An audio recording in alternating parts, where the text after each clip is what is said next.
Bienvenidos a un video más de tu canal Profe Sergio 19. En esta ocasión vamos a hablar sobre nuestro patrimonio arquitectónico virreinal, es decir, sobre los edificios y construcciones que nos fueron heredados por quienes vivieron en Nueva España y que por su belleza e historia son especialmente valiosos. ¿Quieres saber por qué? Te invito a que veas el siguiente video.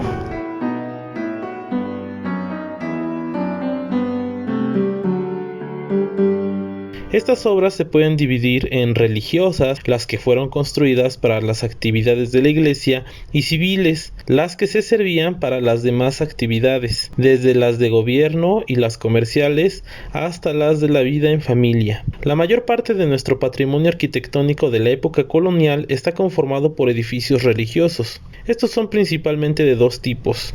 Por un lado, los conventos, que pertenecían a las órdenes religiosas.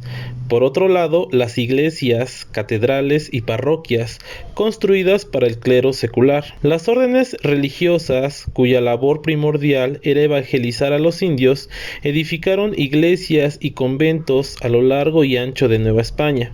En estos edificios del siglo XVI se incorporaron algunas novedades arquitectónicas que no existían en Europa, como enormes atrios, es decir, explanadas rodeadas por bardas o murallas que se encontraban frente a los edificios del conjunto conventual. Es necesario decir que para la construcción y decoración de los conventos, los frailes utilizaron mano de obra indígena. También levantaron bardas alrededor de los conventos, que servían para delimitar el espacio en el que se llevaban a cabo las labores educativas y de evangelización, y en algunos casos murallas, que servían como protección contra posibles ataques indígenas.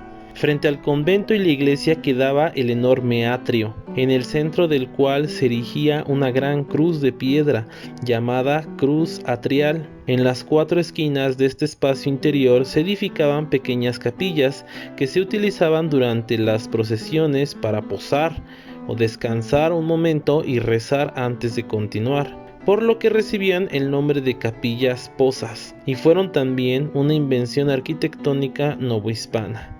Los grandes atrios fueron muy importantes en este primer periodo de evangelización. Muchas veces fueron usadas como lugares de culto, pues los indígenas estaban acostumbrados a celebrar sus fiestas religiosas y actos públicos en lugares abiertos. Además, como no se les permitía entrar en la iglesia hasta estar bautizados, frente al atrio se construía una capilla abierta desde donde se oficiaba la misa. En estos espacios abiertos, además de celebrarse misas y procesiones, se llevaba a cabo la mayoría de las actividades religiosas. Se impartía el catecismo, se celebraban las fiestas patronales y posadas, se representaban obras de teatro y se servían también de cementerio.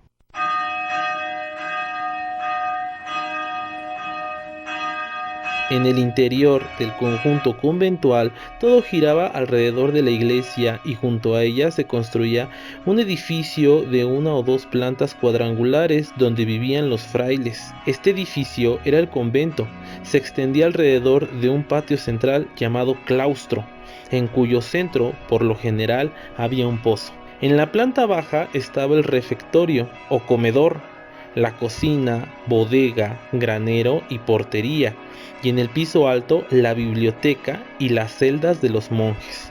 En la parte posterior del convento se encontraba el huerto y jardines de plantas medicinales, así como las caballerizas. Hacia finales del siglo XV surgió en España un estilo arquitectónico llamado plateresco, porque tomaba como modelo los trabajos detallados de objetos religiosos de plata. Este estilo llegó a Nueva España en el siglo XVI y se usó en fachadas de conventos e iglesias, y se enriqueció también con la creatividad de los artesanos indígenas mediante la mezcla de motivos prehispánicos con europeos. Así podemos observar también elementos del estilo gótico medieval en las bóvedas o techos de las capillas abiertas de algunos conventos, como en Tlaxcala, Huejotzingo, Yuridiapúndaro, Llanuitlán o Huaxtepec. También es posible ver formas mudéjares o árabes, en las que se entremezclan figuras vegetales y geométricas, en conventos como los de Actopan, Tzintzuntzán y Tlaxcala. Por su parte, el clero secular construyó iglesias, catedrales y parroquias que también forman parte de nuestro patrimonio arquitectónico virreinal. El estilo más importante de estas edificaciones es el barroco. ¿Qué es el barroco? Fue un movimiento artístico y cultural desarrollado en Europa durante los siglos XVII y XVIII y surgió de la necesidad de mostrar al mundo el poderío de la Iglesia Católica, que había sido puesto en entredicho a raíz de la Reforma Protestante del siglo XVI. Así, el barroco fue el movimiento del que se valió el catolicismo para responder a la sencillez que tenían las iglesias protestantes y al equilibrio del estilo renacentista. Ello explica que se caracterice por la exuberancia en la decoración y la abundancia de adornos. En arquitectura, las líneas rectas se transformaron en curvas y espirales, los edificios fueron decorados en forma excesiva e incorporaron muchas esculturas, lo que creaba un juego de luces y sombras que se conoce como claro-oscuro. Con ello se buscaba exaltar el espíritu del espectador e impresionar a los fieles con efectos teatrales. Las catedrales fueron las construcciones urbanas más importantes de la etapa virreinal. Constituían la sede donde residía el obispo y en ellas estaba representado, además del poder religioso, el poder civil. Por ello, en su construcción participaban funcionarios reales, españoles y criollos acaudalados, así como los integrantes de los distintos gremios.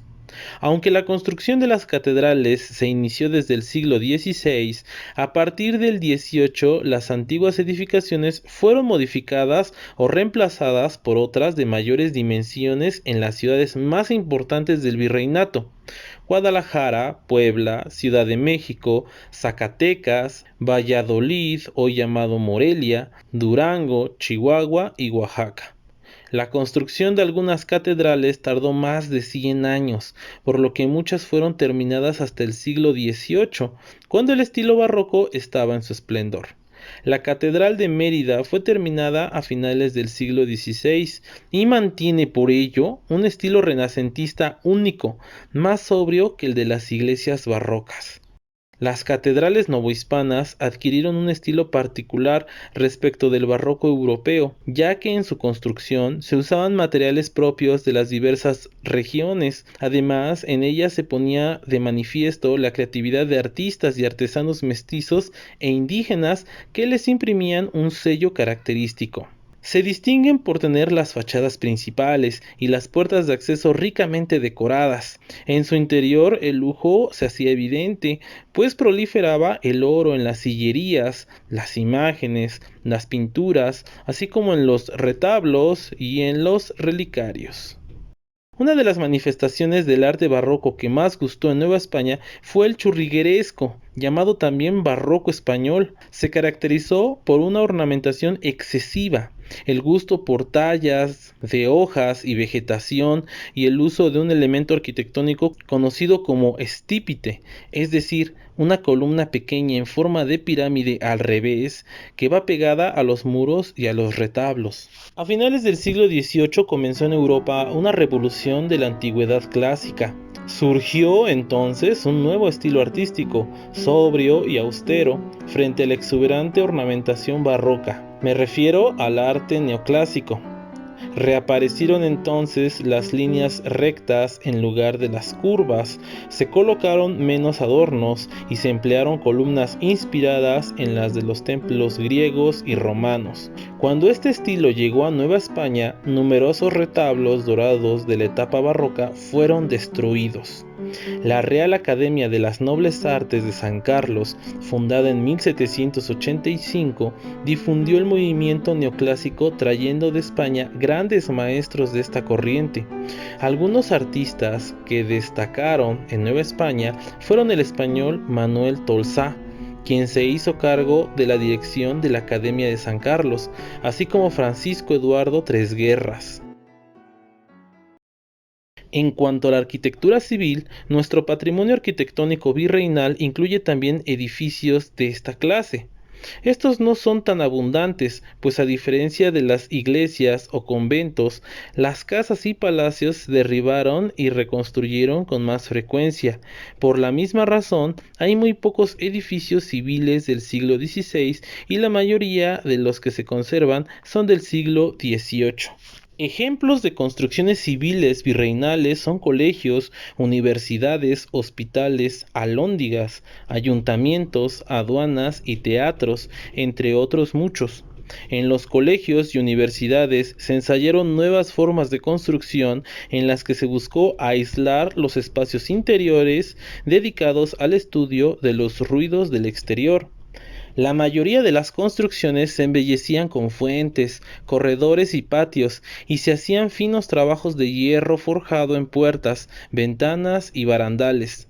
Durante el siglo XVIII, las ciudades novohispanas crecieron de manera importante.